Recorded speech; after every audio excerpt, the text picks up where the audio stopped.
New information tonight about a triple murder investigation out of British Columbia and the nationwide manhunt for two teen suspects that could soon move to Ontario. RCMP say they've now identified a third victim, and with the suspects now facing second-degree murder charges, one of their fathers is speaking out. We are investigating all tips and are continuing to ask for the public's assistance. We are also reminding everyone that these suspects should not be approached, and if you do see them, to call 911. RCMP believe 19-year-old Cam McLeod and 18-year-old Briar Schmigelski were in northern Manitoba Tuesday night, less than 2 hours' drive from the Ontario border. The OPP issuing a public safety warning for Northwest Ontario, saying it looks like the suspects are heading east.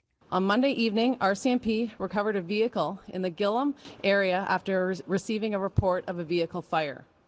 We can now confirm that this vehicle is the same vehicle that the suspects were traveling in. Based on this information, we have sent a number of resources to the Gillam area. The pair have been making their way from BC, where they're believed to have murdered an American, China Deese, and her Australian boyfriend, Lucas Fowler, on a remote highway 9 days ago. On Friday, the teens' burnt-out red camper van was found nearly 500 kilometers away in Dease Lake, British Columbia, with the body of a man found nearby.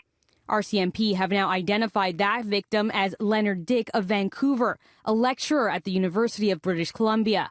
The runaway men have now been charged with his murder.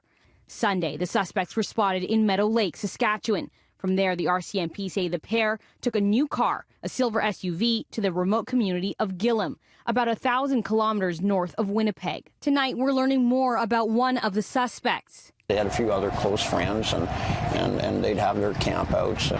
He was very introverted, and he was very heavy into video games. A normal child doesn't travel across the country killing people. A child in some very serious pain does. The father of 18-year-old Briar Schmigelski says his son had a troubled upbringing and struggled after his parents split 14 years ago, but he's never been in trouble with the law. He fears the nationwide manhunt will likely end in his son's death. Mounties are going to shoot first and ask questions later. Basically, he's going to be dead today or tomorrow. I know that.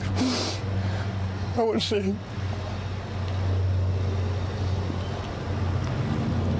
rest in peace, Briar. I love you. I'm so sorry all this had to happen. The family of one of the victims, Leonard Dick, released a statement this afternoon. It reads in part, "We are truly heartbroken by the sudden and tragic loss of Len. He was a loving husband and father. His death has created unthinkable grief, and we're struggling to understand what has happened." The RCMP say they received plenty of tips from Gillam residents so far. The town's deputy mayor saying residents are on high alert. So, we're seeing strangers in and out of town all the time. But I think people are more aware of, looking at faces right now, because these faces of these two guys have been, all over the media. So maybe instead of just a glance at people, you're taking a closer look. And officers are again reminding the public that the pair are considered dangerous and not to approach them. If they are seen, they should call 911.